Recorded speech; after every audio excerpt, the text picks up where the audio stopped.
టాలీవుడ్ సినీ ఇండస్ట్రీలో అత్యంత హాట్ టాపిక్గా మారిన అంశం సంధ్య థియేటర్ ఘటన. డిసెంబర్ 4వ తేదీన పుష్ప 2 బెనిఫిట్ షో సందర్భంగా జరిగిన సంఘటన నుంచి సినీ ప్రేక్షకులు ఇంకా బయటపడలేకపోతున్నారు. అక్కడ తొక్కిసలాట జరగగా రేవతి అనే మహిళ మరణించింది. ఆమె కొడుకు శ్రీతేజ్ ప్రాణాలతో పోరాడుతున్నారు.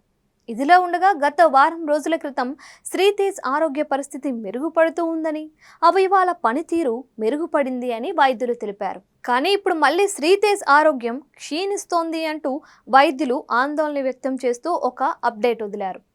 ఈ మేరకు వైద్యులు ఒక బులెటిన్ విడుదల చేశారు. గత 2 రోజుల నుంచి శ్రీతేజ్కి మళ్ళీ ఆక్సిజన్, వెంటిలేటర్ సపోర్ట్ అవసరం పడుతోందని తెలిపారు. అతడికి నిన్నటి నుంచి రక్త ప్రసరణను కొనసాగించడానికి తక్కువ మోతాదు ఐనోట్రోపిక్ మద్దతు కూడా అవసరం పడుతోంది.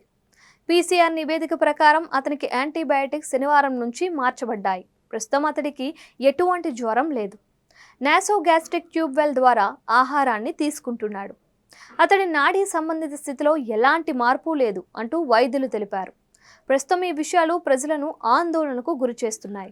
ఇకపోతే గత 10 రోజుల క్రితం మీడియాతో మాట్లాడిన శ్రీతేజ్ తండ్రి ఎమోషనల్ అయ్యారు. తన కొడుకు కళ్ళు తెరిచి మూస్తున్నాడు, కానీ తనను గుర్తుపట్టడం లేదని భావోద్వేగానికి గురయ్యారు. తన కూతురు ఏమో అమ్మ ఊరికి వెళ్ళింది, వస్తుంది అని చెబుతోందని గుండె లభిసేలా రోధించారు.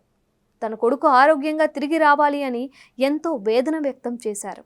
అయితే తాజాగా అందుతున్న సమాచారం ప్రకారం ప్రస్తుతం శ్రీతేజ్ ఆరోగ్య పరిస్థితి మరింత క్షీణిస్తోందని తెలుస్తోంది. ఏదేమైనా ఈ బాలుడు ఆరోగ్యంగా తిరిగి రావాలి అని 2 తెలుగు రాష్ట్రాల ప్రజలు కోరుకుంటున్నారు. అల్లు అర్జున్, సుకుమార్ కాంబినేషన్లో వచ్చిన చిత్రం పుష్ప 2 ఎన్నో అంచనాల మధ్య డిసెంబర్ 5వ తేదీన రిలీజ్ అయింది. కానీ 4వ తేదీ హైదరాబాద్లోని ఆర్టీసీ క్రాస్ రోడ్లో ఉన్న సంధ్య థియేటర్లో ఈ సినిమా బెనిఫిట్ షో వేశారు. అక్కడికి అల్లు అర్జున్ ర్యాలీ నిర్వహించుకుంటూ వచ్చారు. అభిమానులు తమ అభిమాన హీరోని చూడ్డానికి ఎగబడ్డారు. దీంతో అల్లు అర్జున్ బౌన్సర్లు అభిమానులపై దాడి చేయడంతో పెద్ద ఎత్తున తొక్కిసలాట జరిగింది. దీంతో శ్రీతేజ్ తల్లి అక్కడికక్కడే మరణించగా ప్రస్తుతం శ్రీతేజ్ హాస్పిటల్లో ప్రాణాల కోసం పోరాడుతున్నాడు.